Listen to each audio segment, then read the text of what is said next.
Guys, let's switch it up, talk a little college football right now with our good friend Tom Van Haren, Braylon's good friend as well, co-author of the book that they wrote together. Also, ESPN College Football reports on the games, recruiting, sports business. He does it all. Tom, how are you, my friend? You staying warm in the snow?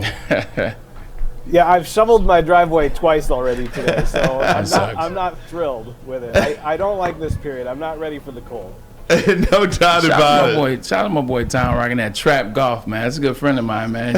He was able to sell a lot of that merch at the Rocket Mortgage, so good to see you rocking some of that stuff. Some very comfortable stuff, too, by the way. There you go. Hey, Tom, I'll get right into it here. Your colleague at ESPN, Paul Feinbaum, is putting Michigan and TCU on upset alert this week. Is there any chance Michigan is upset by Illinois? I mean, there's always a chance. That's why they play. But I would not expect it. If you made me pick, I'd probably pick Michigan 9 out of 10 times in this game. And you know, Chase Brown for Illinois, the running back, he's been the big driver on offense for them. He was hurt last week. We still don't really know if he's fully healthy or not. And Michigan has the #1 rush defense so far this season. So you know, with a banged up Chase Brown. With the way that the past couple of games have gone for Illinois, I don't see that happening. I think Michigan probably does not look ahead to next week. I think they know the stakes are still high in this game. They can't lose this game. They know that. So I don't think Michigan's going to lose. And Braylon, you mentioned trap golf. This is probably a trap game, but I think Michigan's going to be prepared for that. You know what? Don't worry about Paul Feinbaum. He's Mr. SEC. And actually, if you just say, hey, you know what, this could be a trap game for Michigan, TCU probably is going to lose to Baylor. But if you add Michigan in there and you get 1 out of 2, it doesn't make you look wrong. We know you hate Michigan. Paul Feinbaum, relax.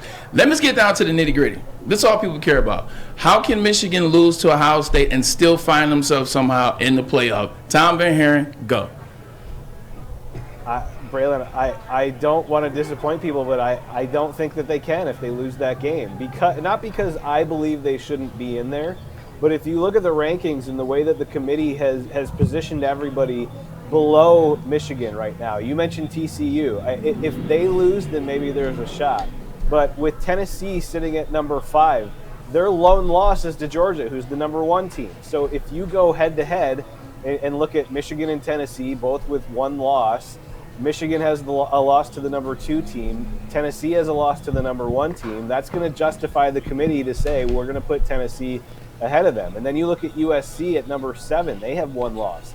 If they beat UCLA this weekend, if they go and win the Pac-12 championship, I think it's going to be very, very difficult. The way that the committee has the rankings set up right now, I think it's going to be very difficult for Michigan to make it in with 1 loss. Now, chaos could ensue. UCLA could beat USC. That would certainly help. Like you mentioned, if Baylor beats TCU, that certainly helps. Right. I think Tennessee is the main team, though, that really needs to lose for Michigan to have any kind of breathing room with a loss against Ohio State. All right, I've got your – oh, sorry, go ahead. No, I was going to say, Tom, I said exactly what you said, but my good friend and co-host seems to think something different, so I'll let Ryan Ermanni conversate with you. All right, let me just play this scenario out, talking about chaos. So I think, let's just say Michigan loses to Ohio State, okay? So you've got Georgia, Ohio State. What score are they losing by? 38-35. Okay, so it's a close game. Close game. Okay. Georgia, Ohio State, and Tennessee in, okay?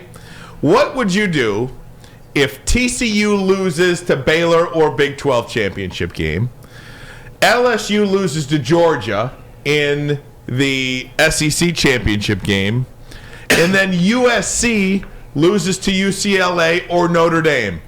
Those TCU, LSU, and USC, totally not out of the realm of possibility to lose a football game. So you would have, at that point, Michigan with 1 loss.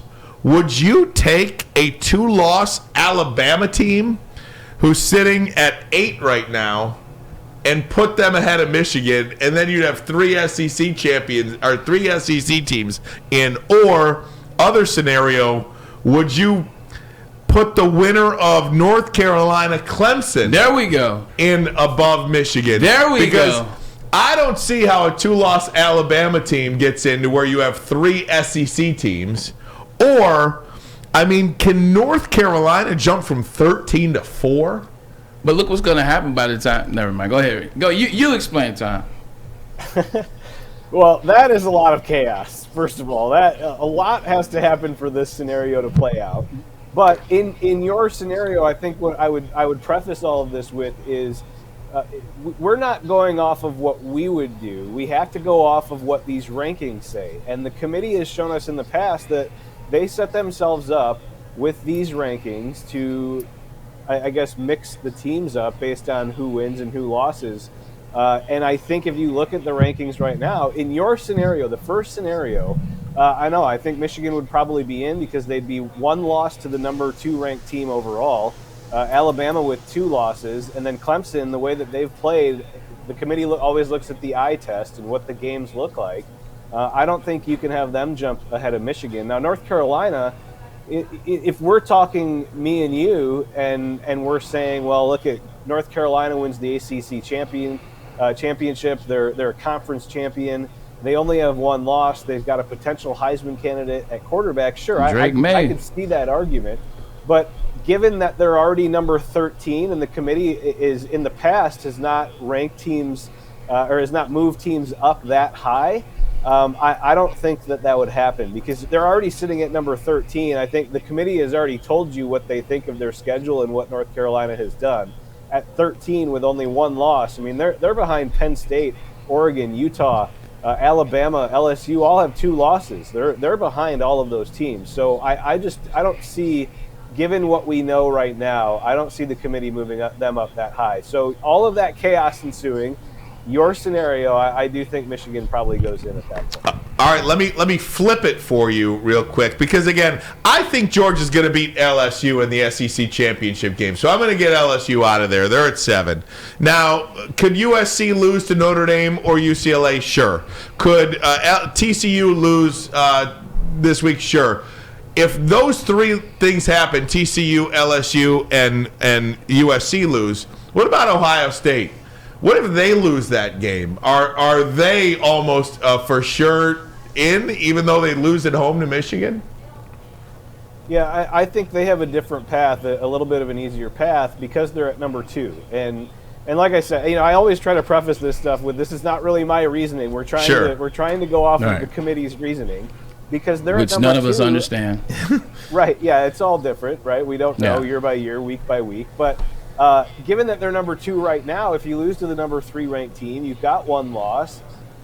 And given that Ohio State is a big brand, I think that there could be an argument that's made for the committee to say, well, they only lost to a top 4 team, we're going to put them in. If all of what you just said happens and we see those losses, then I don't know how you move them down that far past those teams. Now, I think Tennessee is probably the main factor in all this. Like I said, they're at number 5.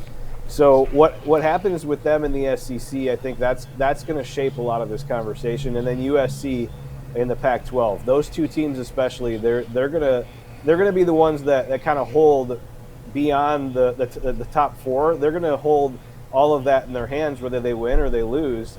That's going to determine a lot of who we see in the playoff.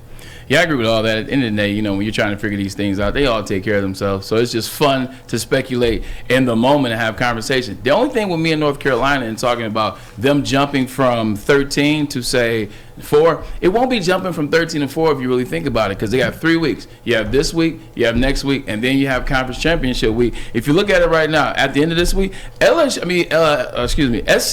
plays UCLA. They could be out of it this week. When Clemson plays against UNC, they automatically will be out of it. LSU will be automatically out of it once they lose to Georgia. You look at Penn State, they will automatically be out of it because they didn't get to the conference championship game. You look at Utah. Utah plays SC this week, or they play. I can't think who Utah plays this week. But anyway, everything in front of it will take its place. And so slowly but surely, in 3 weeks, UNC is not worrying about going from 13 to 4. Each week they're going to go from 13 to 10. Next week they go from 13 to 7, and then finally after that third week they'll go from 7 to 4. So that's why I think UNC can sneak in based off everything happening in front of it. It's not things that you're hoping happens for UNC. It's things that are just going to naturally happen in terms of the records and the people that play each other in front of them.